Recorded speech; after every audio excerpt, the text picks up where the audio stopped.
next session on pheromones, semiochemicals for innovative crop protection. The session would be moderated by BIPA's Vice President, Executive Committee Member, Vice President, Dr. Praharaj Lakshmi Narayana, whom we all lovingly call Lakshmi.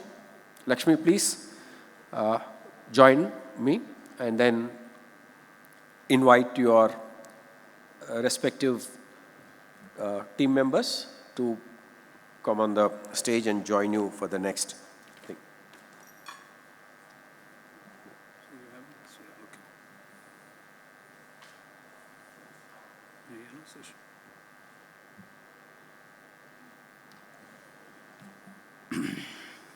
Thank you, Raj.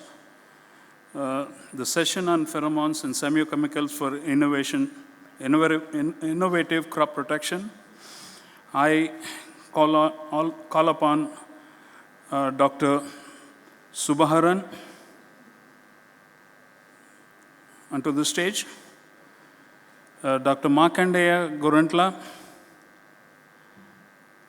Dr. Kamala Jayanti, and Dr. Arjula R. Reddy.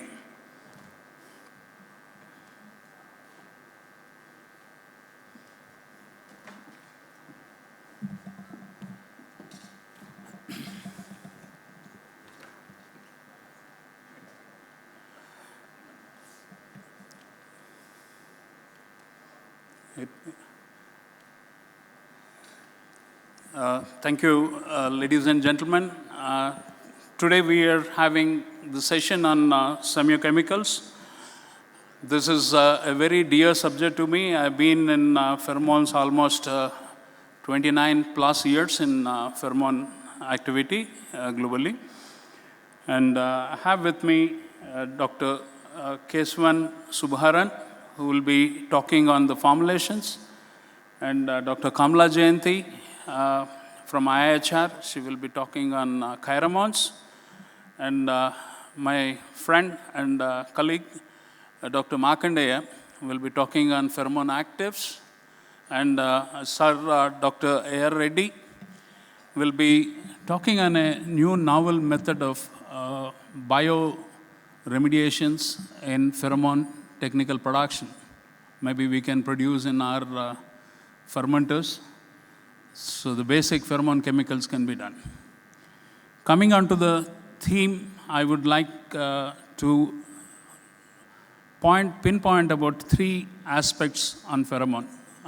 I hope all of you understand what is the insect pheromones and how we decoy the behavioral aspects with a pheromone, and we miscommunicate to the insect to take advantage. Now, coming to this, what I feel is there is a lot of scope which can be taken forward in India and abroad for pheromone applications. That is, one is on the mass trapping, lure and kill, and monitoring. Anyway, it is an integral part of it. But for control measures, mass trapping and lure and kill and mating disruption are important. Now, on the whole, now 2 things to happen in pheromone industry to make it more popular and affordable. So one is to bring down the cost of pheromone actives. Now what we were getting at a 50 lakh rupees a kilo now is available at less than 5 lakh rupee a kilo. I'm talking about an overall scenario. Specifically, each pheromone may be different on cost. When we bring down 10 times the active prices, the application also becomes that much cheaper. Then the second aspect is for mating disruption. Earlier, they were using as high as 150 grams and maybe about 1,200 source points in a hectare. Now that has come down to drastically, maybe nationally or internationally, we are looking at, say, something like about, on average, about 10 to 15 grams. So now is the time that our industry, chemical pesticide industry also, can contribute to this biological arm, which is very stable in sense of pheromone applications. I would call upon the industry from this dais to please cooperate to make a good products of pheromone for mating disruption, which will be, in my view, in next 4 or 5 years, should be as good as in price to one spray of chemical pesticide. If that happens, we don't need to promote. Companies themselves will come forward to take it forward. And one more thing we ask the governments, when we are making the efforts to bring down the active applied into a unit area, is there any possibility of giving exemptions into regulatory work on the mating disruption or auto confusions? If that is given, the industry will be benefited, and we can look forward for implementing these schemes into area-wide and country-wide operations can be done. With this, I invite Subharan to start the session. I mean, maybe there is a little change on the program what I'm doing. That is to make a interconnect between the trade and industry too. Okay?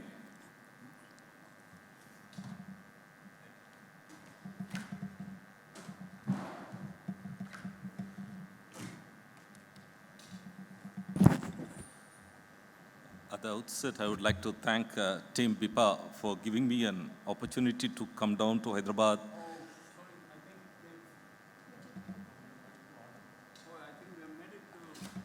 Okay. No, I think IT is overruling our decisions here. I'm sorry about it. I think maybe we will take Dr. Mark first. Sure. Mark. Welcome, ma'am. So, Sorry about it. no problem. Thanks, Lakshmi. You're Big B in pheromones. All of us call you Big B. Thanks to BIPA. Thanks to my mentors, Professor Ajula Reddy and Apparao Garu. Friends from industry and academia. Today, I've been asked to present what India can achieve in bringing these technologies for an Indian farmer. Friends, we are today Atmanirbhar Bharat. We are self-sustained in terms of pheromone technology. So today I'll be presenting about one world IPR. What the entire world has, India has. And we will be able to deliver the needs of the industry to bring sustainable pheromone-based solutions which are very clean and green.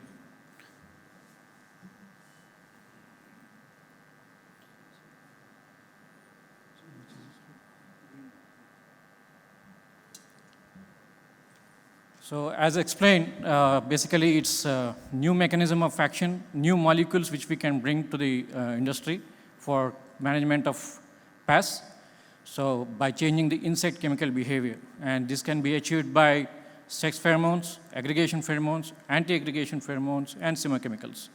So today we will be briefing how this technology has been used in India and across the world. What happens when you disrupt mating? So there will be no population in the field. So normally 50 to 100 adults, they transform to millions. So when we use 400 source points, so there is complete confusion in the field. The male will never be able to find its female mate, and there is a kind of an insect family planning which will be occurring in the field. So you don't see any population. There will be virtually a trap shutdown. So 73rd independence, I think Prime Minister has said we need to replace 10 to 15% of the insecticides and provide solutions for unmet needs. $470 billion is the loss because of insect pest damage. And where we are, so today $22 billion is addressed by BT technology and $17 billion by conventional insecticides. Still, there is a lot of gap. The reason being, many of these destructive pests are internal feeders and borers, like pink bollworm, brinjal, fruit and shoot borer. A lot of borers in row crops, there is no conventional solution. So the damage does exist, reducing the plant vigor. So the government of India selected us among 1,000 companies they screened us and selected as one of them who could bring in new molecules for pest control. So of late, we never heard that pheromones can be used for crop protection. Yes, it is highly sustainable. It exists in European market, niche markets. 0.01% of Europe uses pheromones for last 40 years. There is no insect resistance. There is no population buildup in the field, and it has been effectively managed. However, limited to only apples and grapes. So where do we go from apples and grapes to how the industry is moving forward? Moving forward for row crops. So this industry for last 2 years got $500 million in funding to promote the technology and to bring the technology from the traditional mating disruption to novel technologies. So yesterday, I think you might have heard the talk, where is the limitation? The limitation is in the building blocks of the pheromones. Nobody in the world manufactures these intermediates for making these pheromones. That's a key bottleneck. The second is, though 150 pheromones have been identified, hardly there are 5 to 6 adapted for this particular technology. The key limitation is very, very difficult to task to synthesize these pheromones. And third challenge is where we are. So today we developed the largest library of intermediates. We developed more than 60 pheromones in-house in ATGC.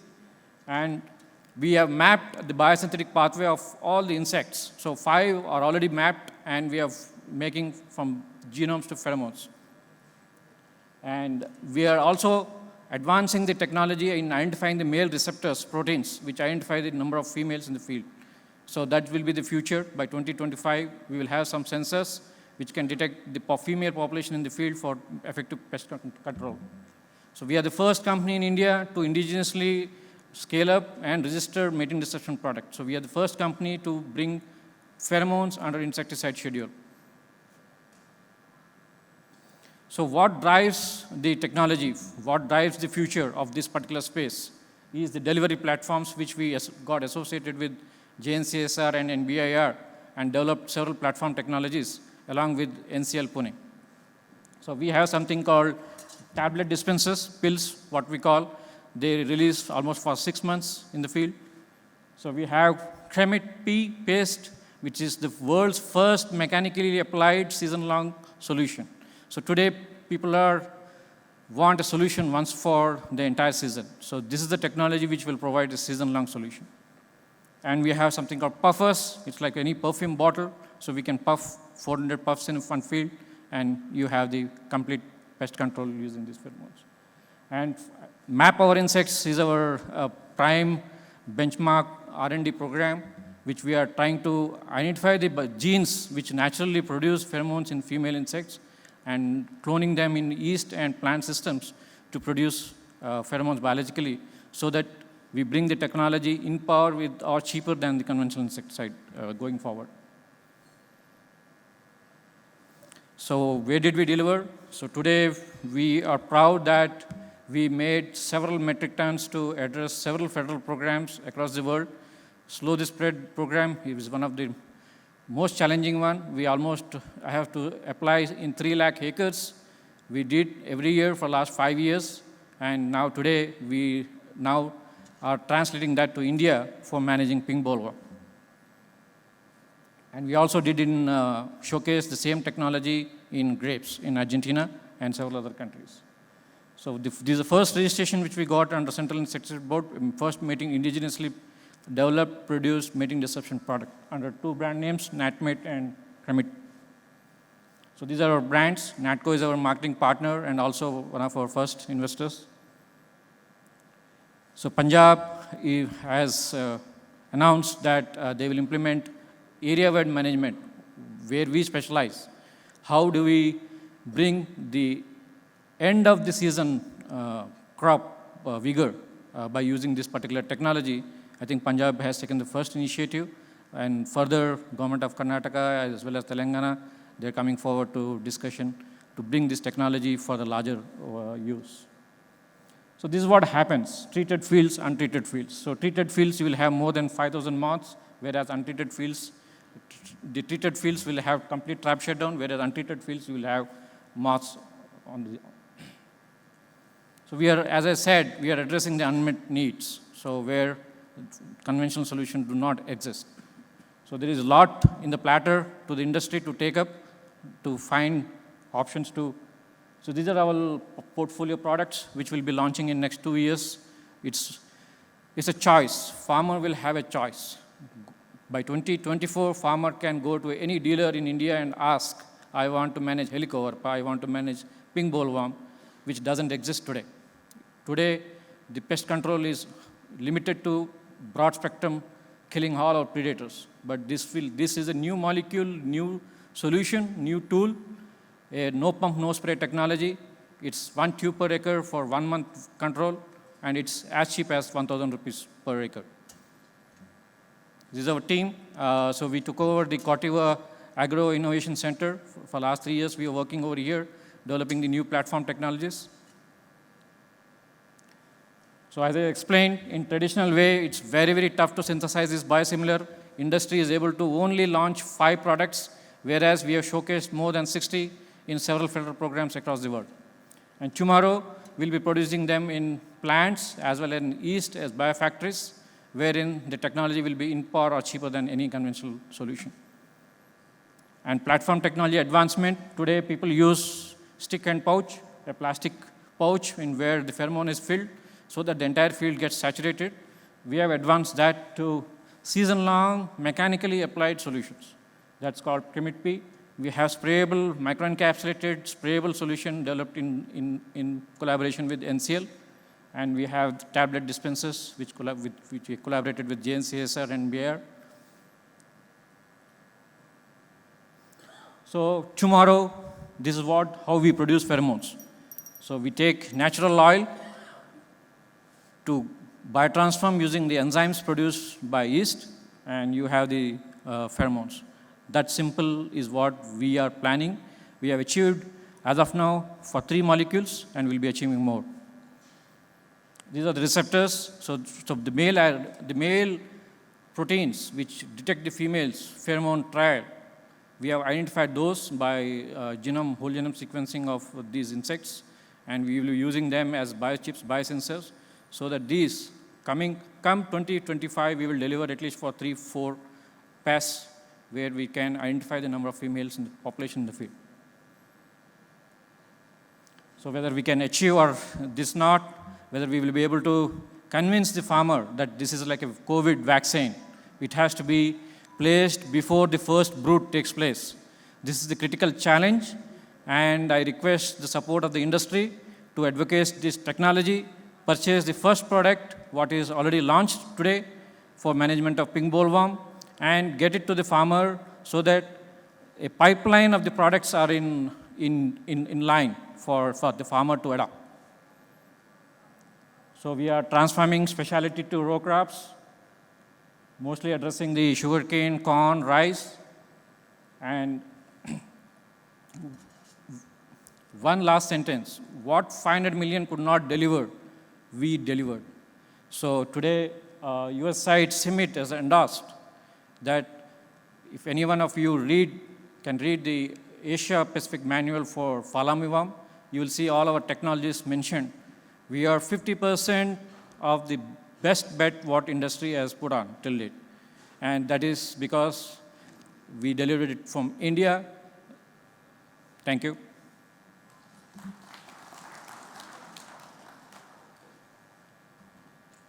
Thank you, Mark, for a good account of how good we can be from India to be a global player.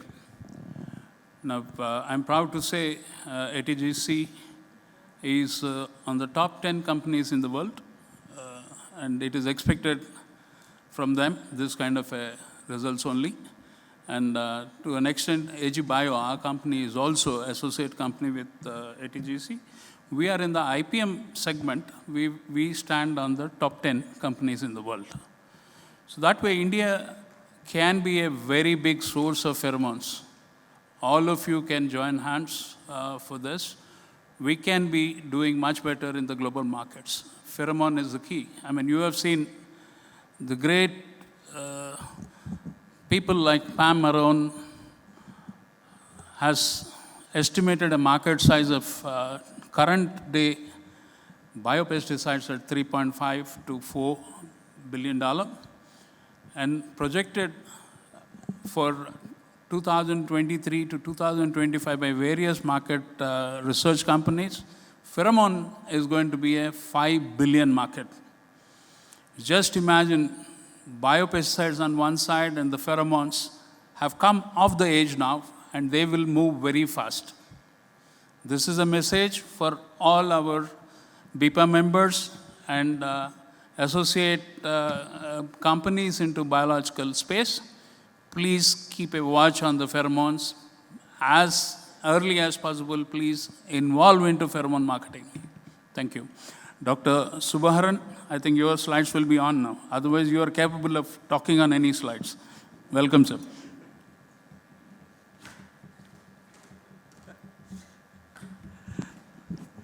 Thank you, Dr. Lakshmi. At the outset, I would like to thank Team BIPA for giving me an opportunity to come down here and share the bit of experiences that we have been having. I have been always enjoying working with industry.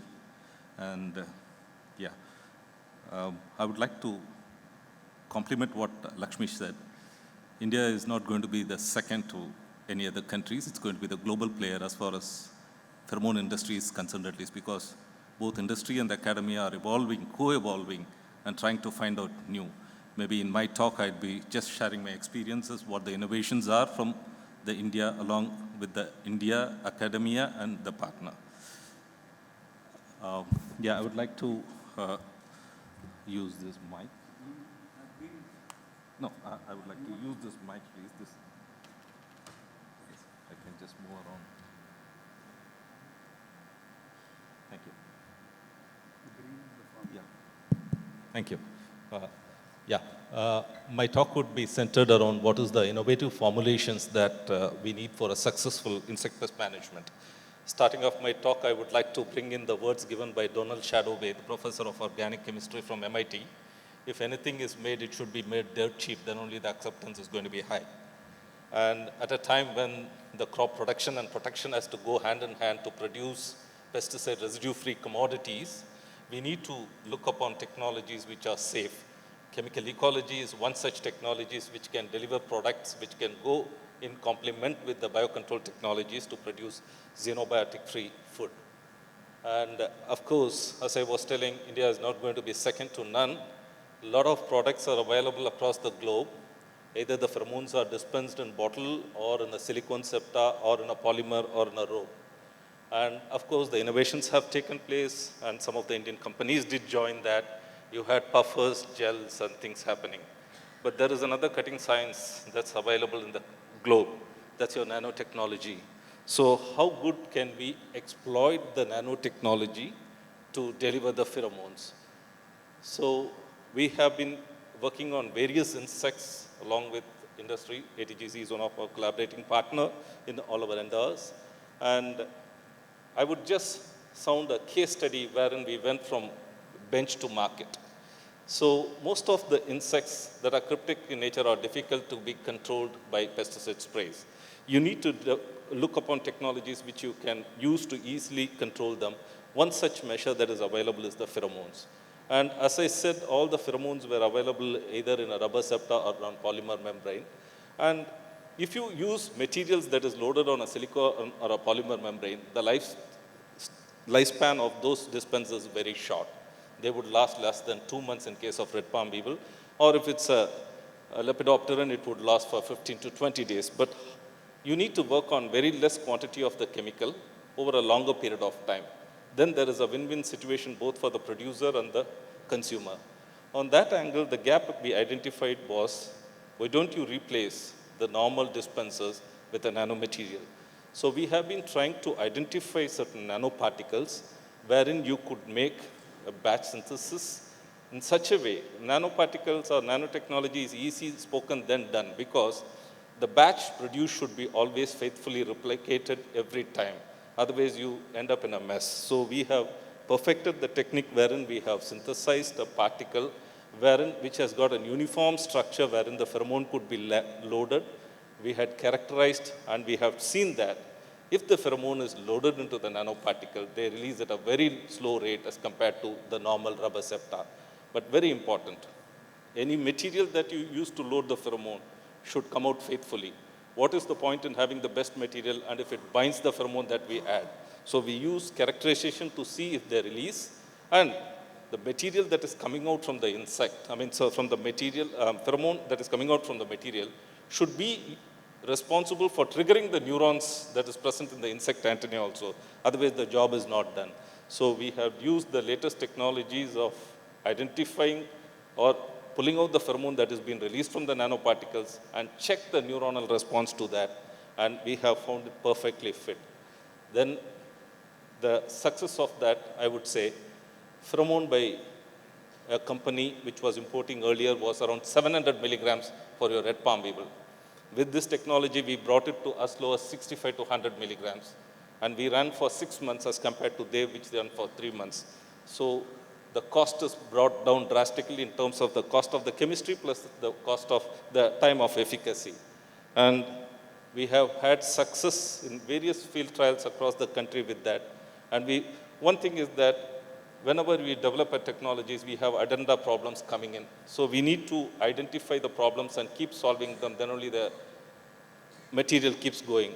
So we found that pheromone alone for red palm beetle is not interesting. So what we thought that we could add the chiromones also, which my colleague Dr. Kamala Jayanti will be speaking in the next. We tried to add in the chiromones and load it with the pheromones to see if they are much effective than the pheromone per se. Of course, when we loaded them in the nanoparticles, it worked very fine. And when we are addressing one problem, there is always another problem attached in the crop. So we need to be ready to address the problem which is standing second. So in a similar fashion, when we had developed a problem to solve the red palm beetle, we also had the problem of rhinoceros beetle, and we used the same nanomaterial for the delivery, and we have had success. And we have had success across various sectors of the horticulture crops and commercial crops. And one such is a tuta, which is a very wonderful technology which we have worked with ATGC, and we have found a very good success. And we are trapping for much longer period as compared to the lure that has been loaded in the silicone lure. And we have extensively demonstrated the rice yellow stem borer also. We have developed the nano pheromones and for the diamond back moth. And we have also developed a material for fall armyworm, which we have already taken to the field along with Dr. Mark. And while doing this, we also take into the safety of the materials that we have used. We always do a sort of laboratory mice model studies and see if they are safe. And in summary, I would like to say that, again, I come back to Donald Shadowbase.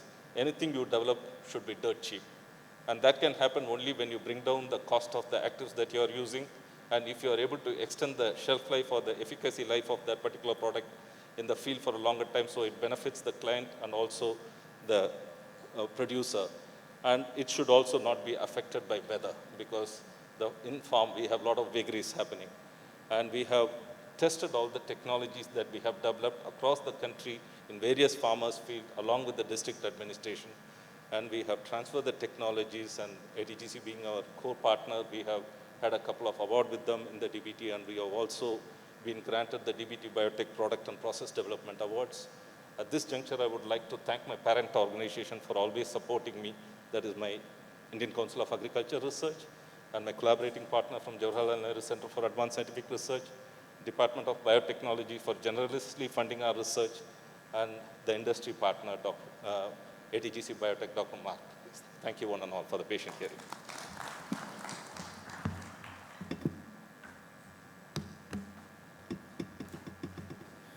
Thank you, Dr. Subharan.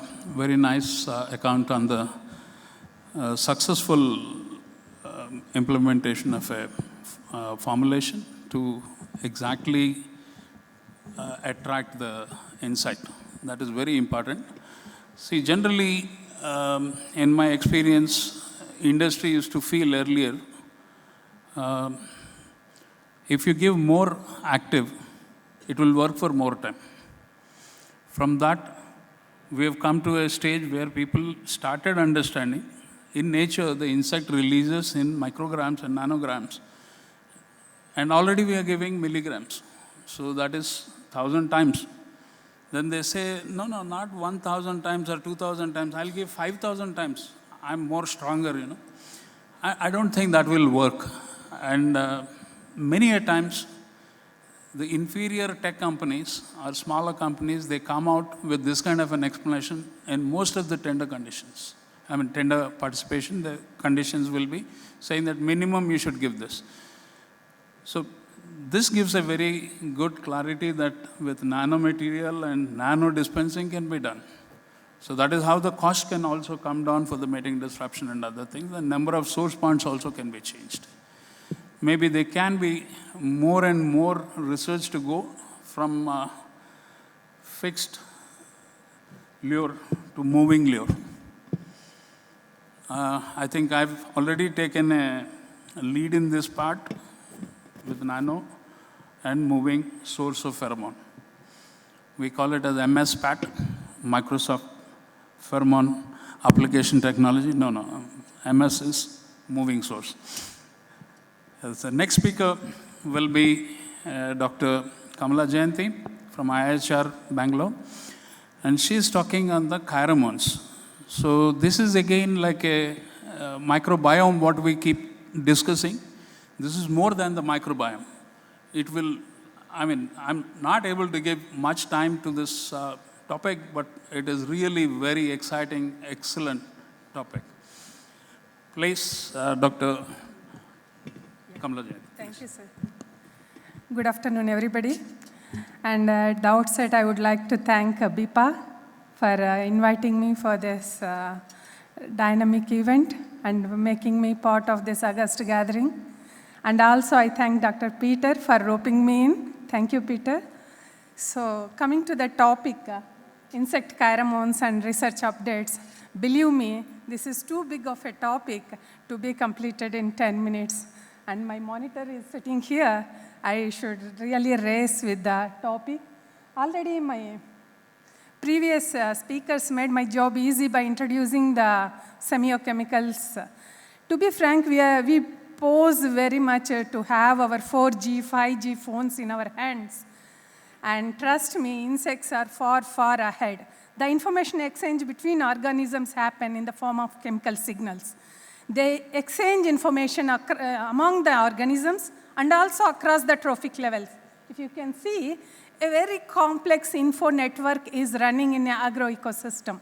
So there are several rich glossary of terms exist to explain different info molecules like pheromones, alamones, cinnamones, so many things. But let me restrict to chiromones today. Chiromones, in simple terms, there are the chemical molecules which benefit the receiver. So what exactly chiromones have for us? They have all the good characters, whatever from yesterday the speakers were talking about. They are eco-innovations. They fall under the group eco-innovations. They are eco-friendly, so many things. In spite of all this, why we are not able to capture their goodness? That is very interesting because there are several challenges. If you see the semiochemical market, yes, to some extent, sex pheromones can make their dent because it is quite easy. They are species specific. And any pheromone, it is like a silver bullet. But it is not the case with the chiromone. That is the problem. So they are omnipresent. They are there everywhere, chiromones. So the moment you are identifying a potent chiromone, it should overwork the odor which is present in the background. Or it should be standardized in such a dose ratio, so it should be able to attract the insect in spite of background noise. This is really very, very challenging area, particularly with chiromone. And this dose standardization takes really very tough trials we need to take up. And for example, for one insect, the attraction to a chiromone may range between maximum attraction to zero attraction, depending upon the context. So there we are just trapped to use these chiromones. And Yeah. So what is the strategy to be worked out? Many times we need to focus on behavioral ecology of insects and also in analytical chemistry. But many biologists or entomologists are taken back the moment analytical chemistry enters into the picture. And they are really taken aback by GCAD, GCMS, CMS, all those things, and they feel safe not to come into chemical ecology. But I tell you, just focus on the insect behavioral studies, come out with good samples or hypothesis. There are umpteen companies and also labs which are well equipped. They will help you in identifying the active ingredients. So, this person I want to introduce you, Bitandate, who almost 60, 70 years back identified the first sex pheromones with just simple bioassays. Another person whom I want to quote is Howlett, who identified methylusinol 100 years back with a simple wind tunnel cage assays. Even after 100 years, the methylusinol is ruling the global fruit fly pest management programs. That is the power of Chiramon, but you need to identify the right candidate for right situation. So this is again a push-pull strategy. It is nothing but the advanced version of our age-old intercropping. We need to identify crops that have both attractant and repellent stimuli. This concept proposed by Rothamsted in combination with ECP, but it is very simple, and I really request academia and researchers, how many research studies can be planned to identify optimum combination of push-pull stimuli. This can straight away go as a package to the farmers, particularly in small holdings. So where you can search your Chiramons. Chiramons you can search by understanding the egg-laying behavior of insects. Because it is very easy to trap male insects. Use sex pheromones, they are in the trap.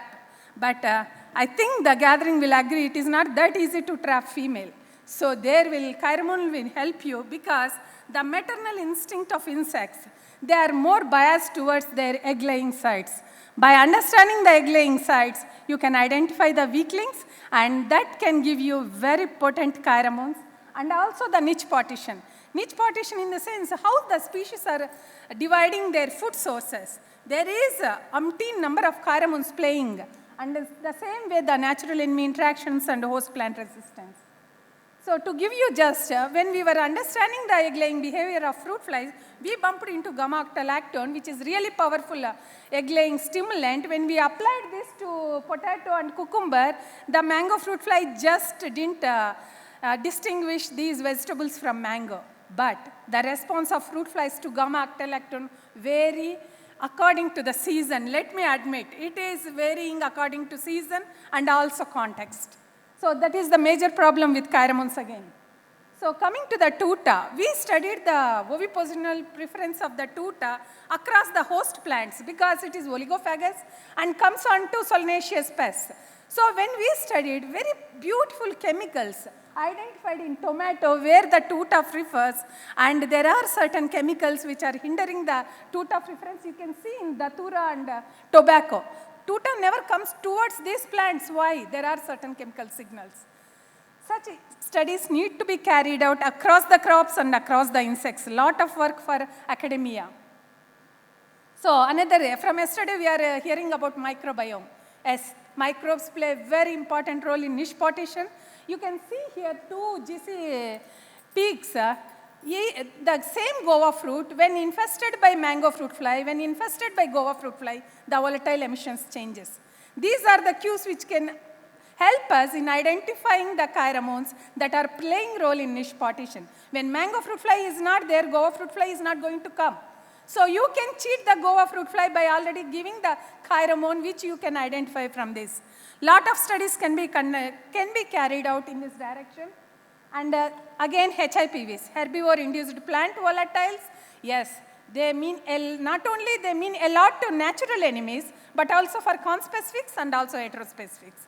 And this can play a major role, particularly in thrips management under protected cultivation. So in recent past, the attract and reward concept.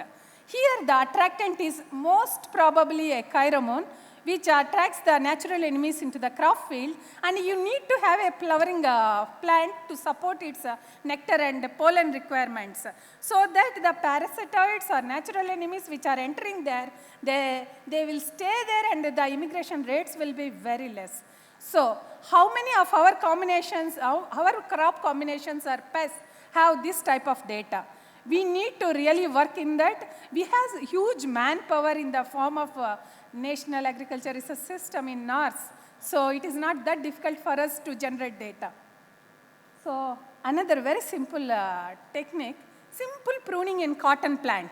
How simple pruning in cotton plant can repel the moths, can attract natural enemies, and at the same time can alert the neighboring plants. We don't have any information for our crops, for our scenario.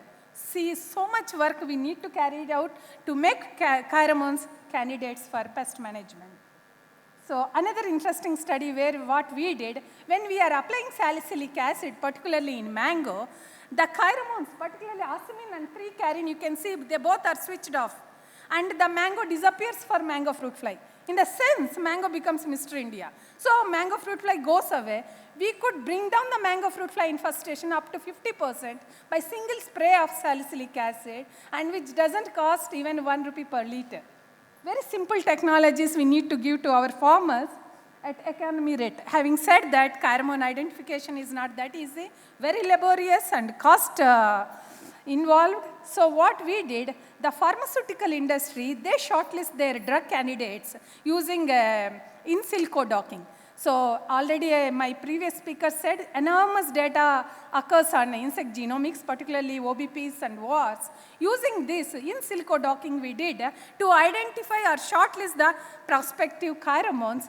Definitely this method will help us to shortlist our candidates for further evaluations. This is another interesting study where pheromone helped us to come out with technology. There is one paper on Bombyx mori and its wild progenitor Bombyx mandarina. The paper is from very high-end labs from the global network. They said the Bombyx mori olfaction is impaired when compared to Bombyx mandarina. So when I checked their paper, they used general environmental odors, which Bombyx mori never knew. It doesn't know, it is not exposed to an outside environment. It is like in Karnataka, we relish the ragi mudde. Giving ragi mudde to a Western person, if he doesn't like it, we can't say his olfaction is impaired.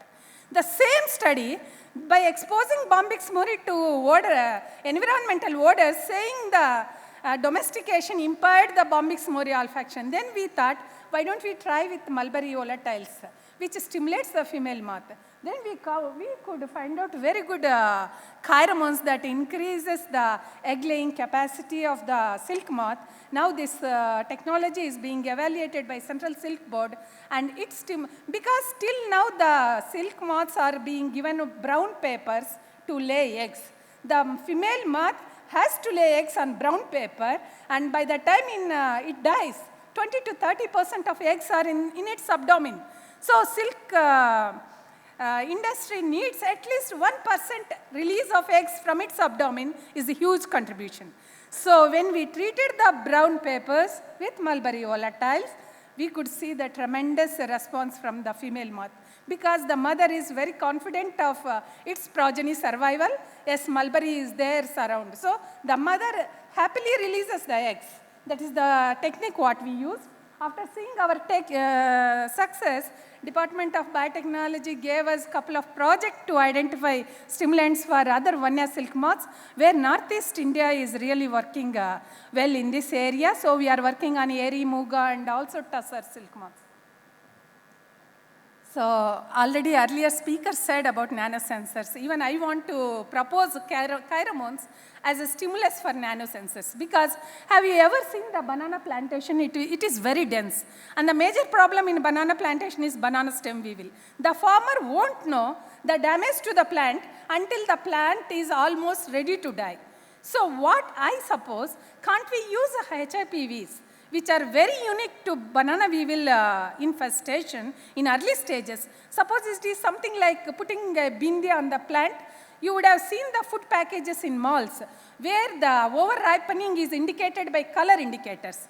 So once the banana weevil infestation takes place, the sensor should change its color. We are working for this in collaboration with the Indian Institute of Technology, Dharwad now. So whether you accept or not, yes, climate change is happening, and also insect choice towards a host plant. Again, totally different ball game. So under different, this is our own study, when we gave different degrees of stress to host plant, you can see the pest choice change dramatically. So how you are going to match that when you are using pheromones for your pest management? It is so, the response of insects to pheromones is not linear. It's always non-linear, and it is very tough to standardize. But having said that, we need to work immensely towards this and to make pheromones as a reliable pest management tools. And we at IIHR has a couple of technologies.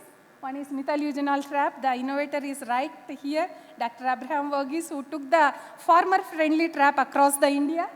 And also we have a female fruit fly attractant, a blend which is ready for industry. And we have Arcabacter Plus, which I said as a niche based on guava fruit fly and mango fruit fly attraction. And we have a Culure, which is commonly used in cucurbits, very weak attractant for males. We synergized this with cucurbit plant volatiles, enhancing its attraction even twice.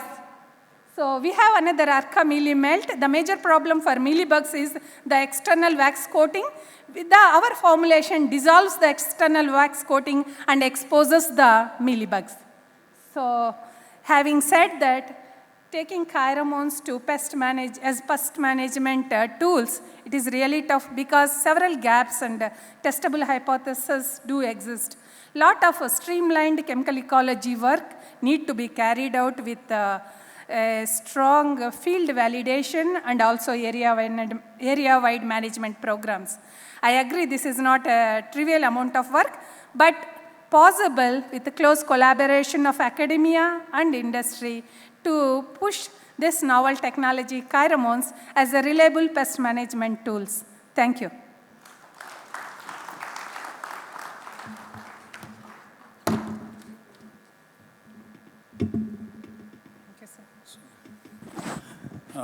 Thank you, ma'am, for a lovely, lively presentation. Sorry we couldn't give more time. Otherwise, I know it would be very interesting subject. Now, talking about semiochemicals and pheromones, in commercial use, we are taking only 5% opportunities. 95% rest of the opportunities are in all these behavioral modification chemicals.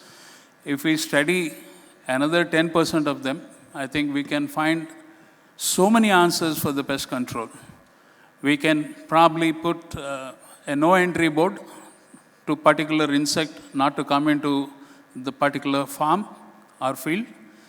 Such are the kind of things available. Like, I mean, there can be territory pheromones or aggression pheromones for monkeys. There's so many things which we can think. I think researchers will also focus on all these areas to get more answers. I think that will be very safe to environment, and we can really create wonders. And pheromones is one subject which can easily get into the chemical pesticide activities easily.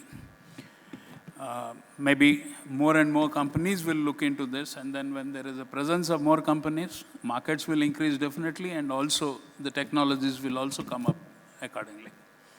Now I call upon our respected Professor A.R. Reddy Garu, so to talk on biological production of pheromone actives. Welcome, sir.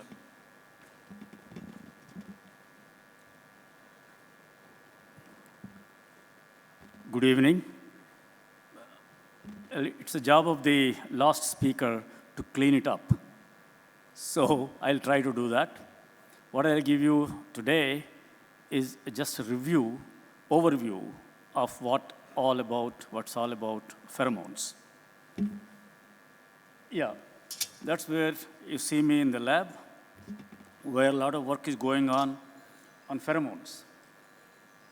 The reason for me, as a geneticist and genomics person, to get into something which is not genetic is very interesting. 2010, I was a signatory to clear B.T. Brinjal as a co-chairman of the Genetic Engineering Approval Committee. I was also chairman of the B.T. Brinjal Committee, expert committee. When that thing didn't work out, what I thought was there must be a way, alternative way to protect crops from the same bug. And that was the beginning. I was waiting for a chance.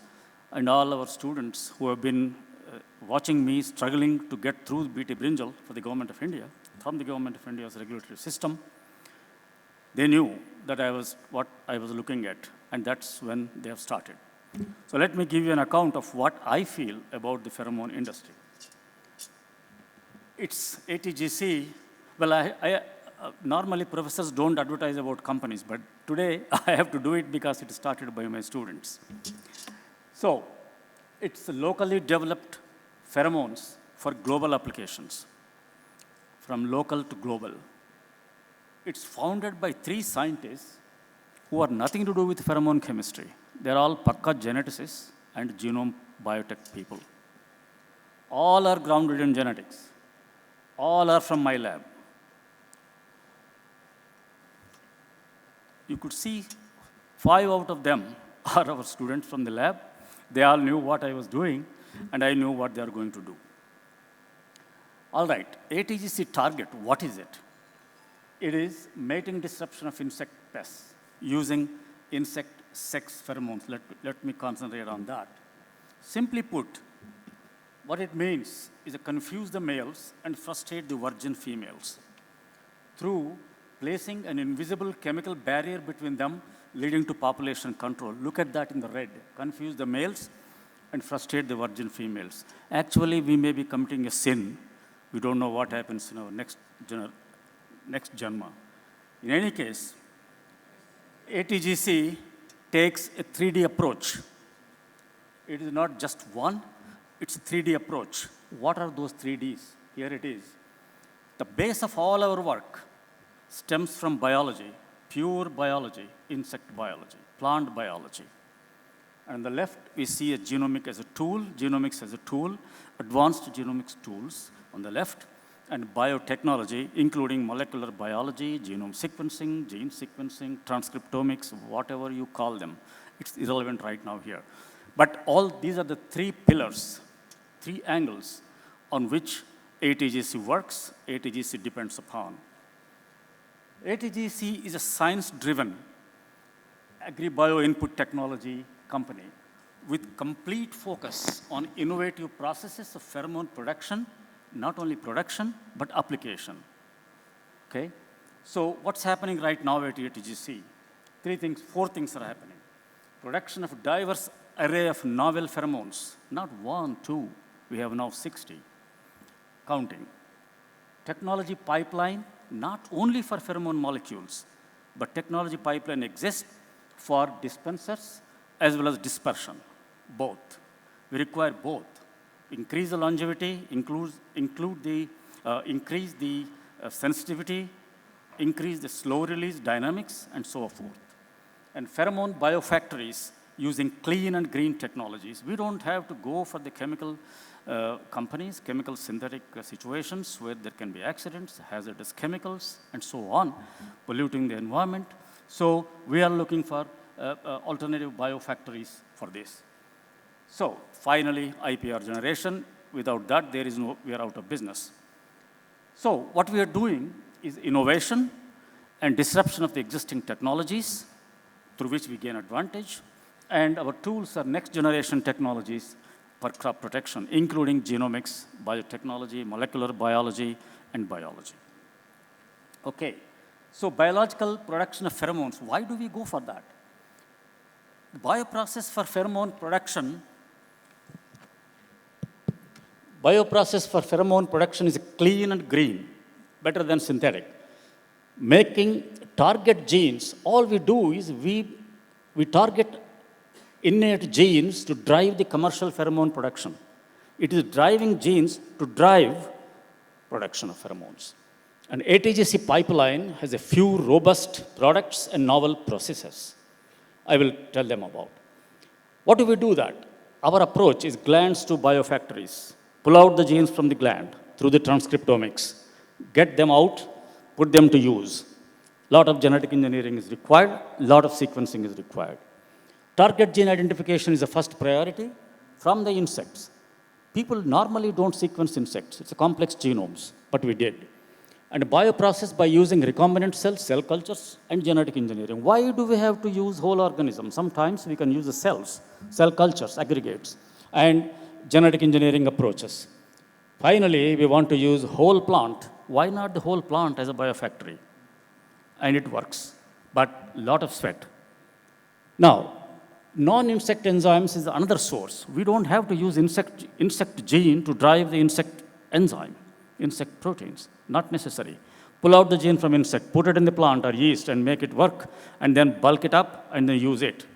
So that's the approach. Normally, we have been using this since 1990. So more than 20,000 genes have been cloned in our lab. Same students have done that. So this is nothing, but we thought it is easy, but it's not so easy getting out of insects. So, all aimed at reducing the cost of pheromone production, time, and enhance production, and bring it to the industrial scale in an environmental friendly way.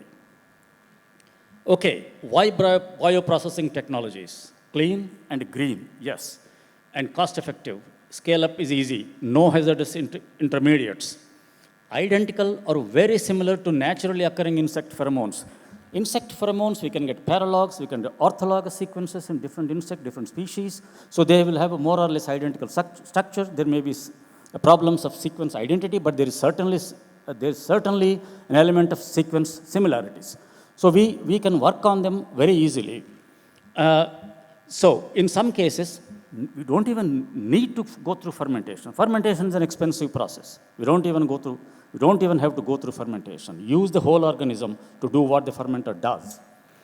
And compatible with future artificial intelligence-driven process engineering technologies, because where the immobilized cells can be put on a chip, and the chip-driven synthesis can be done very soon, maybe in 2 to 3 years. ATGC can do this at the late. Okay. So this is what is simplification process for producing pheromones. Take peanut or sunflower oil. Both of them are shown there. Add immobilized recombinant cells of gene 1 and gene 2. These are the cells engineered containing the gene 1 and gene 2. There is no time to explain what is gene 1, gene 2, and what are their products, what are their mRNAs, and so on.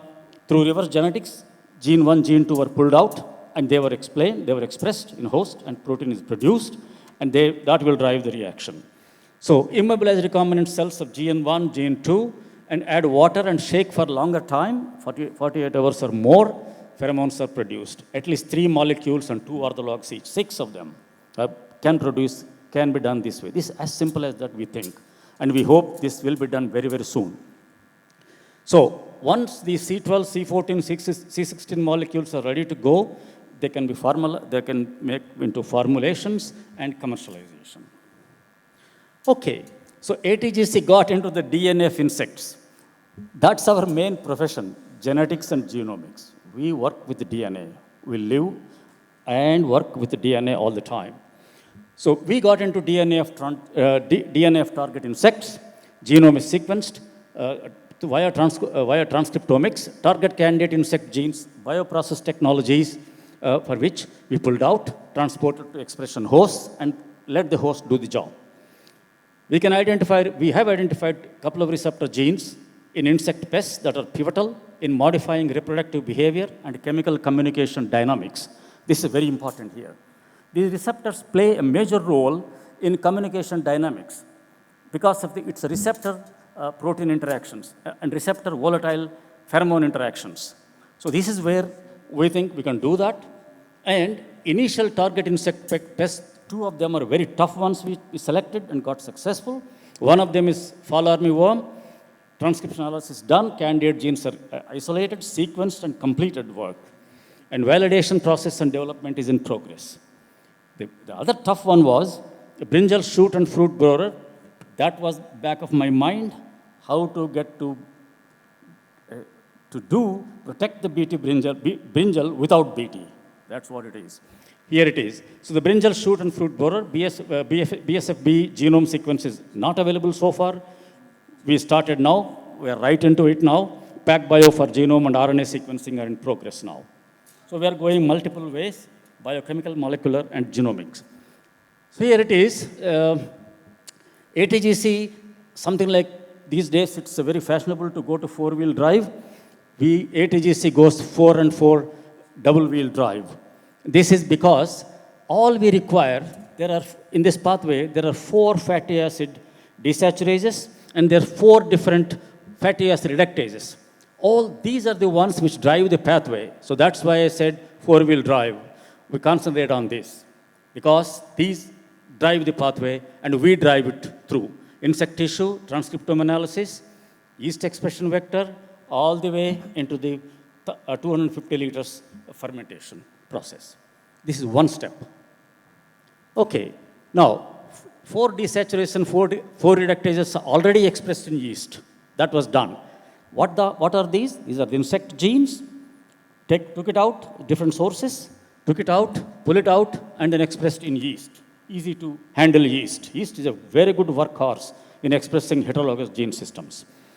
And 10 FADs, 2 FARs were expressed in methylotrophic yeast. Pichia pastoris is another yeast. This is where the first hepatitis B vaccine was expressed in India, the first Indian vaccine. Okay? So 3 PBW FAD genes were successfully expressed in insect cell lines. Cell lines are growing very well, so we are quite happy with that. Now, what is required is a scale up. Again, the same pathway from insect tissue to the fermenter. But don't get carried away. It is as simple as I'm saying it. There's a lot of sweat and blood is involved in this. Okay, plants as bioreactors for pheromone production. The easiest way, the best way, most economical way is to produce pheromones in the plant itself.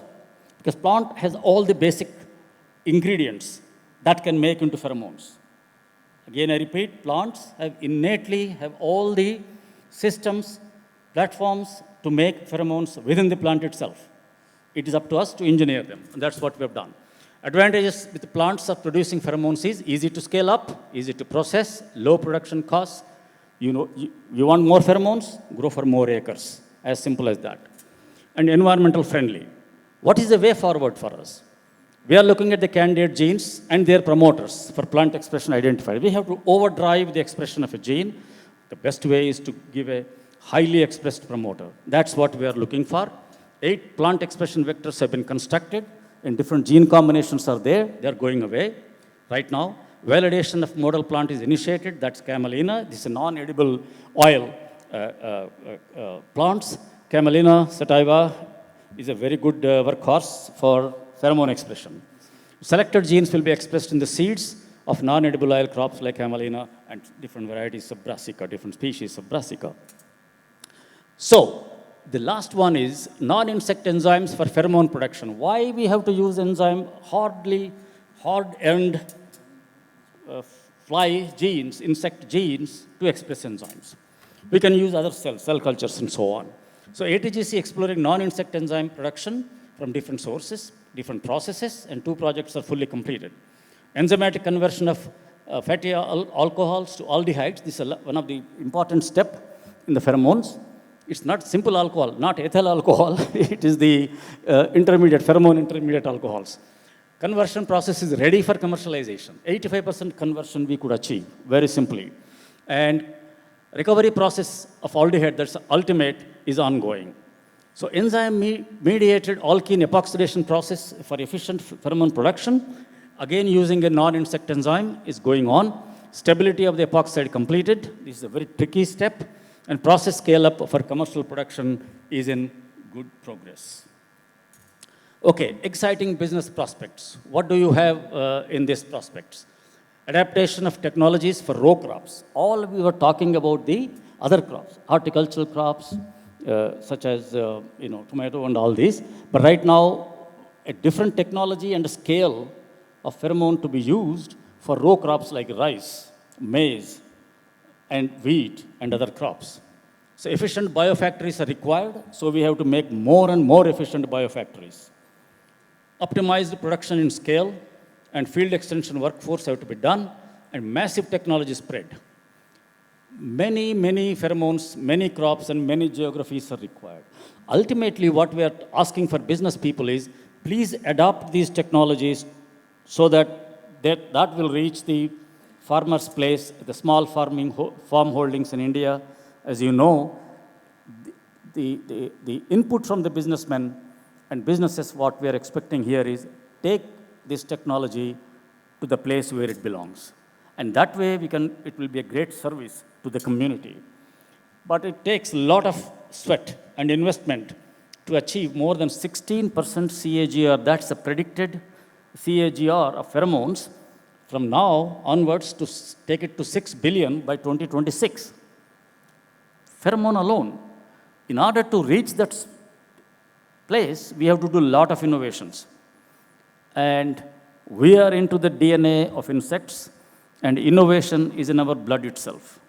So we think we can do this. And we hope the business community will take this into the place, to the place where it really belongs and helps the community and agriculture. Thank you.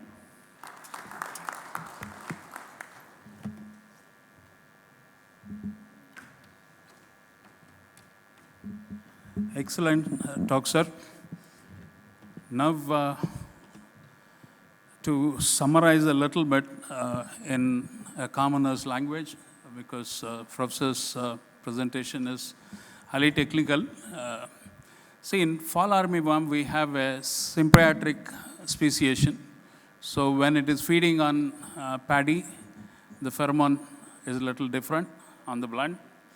And it is on maize, it is a little more different. Now, through this DNA and other aspects when they are doing on this thing, they have identified what is the difference in between these two, and they could make the required pheromone blends in such a way. That is one excellent thing. And second thing, what has been explained for bioprocessing, either enzymatic route or other routes, it is to reduce the number of steps involved in the synthetic chemistry in chiral compounds, especially pheromones, where it is sometimes very difficult to get the yields. They may, I mean, if the process doesn't go well, it becomes like a gel. There is nothing else which we can retrieve out of that. But when you do in a bioprocess, that kind of surprises and other things are not there. And the number of steps also reduce. So the pheromone cost on technicals will come down, and with more safety and environmentally cleaner. So this is another area what has been told. Then most exciting thing is, see, in any oilseed crop, we can produce the pheromone by inducing. So this is three-way improvements are expected. And as Professor Reddy was saying, it requires a lot of investments and efforts and sweat to bring this kind of a speed in the pheromones in the next few years. Say something like about 3 to 4 years, we are looking at a $6 billion. So this is the scope, friends, into pheromones. Don't take it very light. Please be interested. First, at least next 6 months, there can be some kind of exchanges and interactions. I'm sure BIPA and pheromone industry leaders should come forward for interactive sessions on these aspects.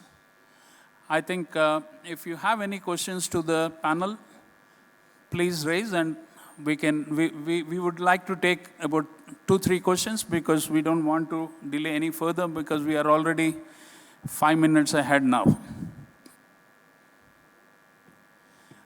You mean to say you have some time? Yeah, we can take questions. I mean, I got clearance from the ED. Please.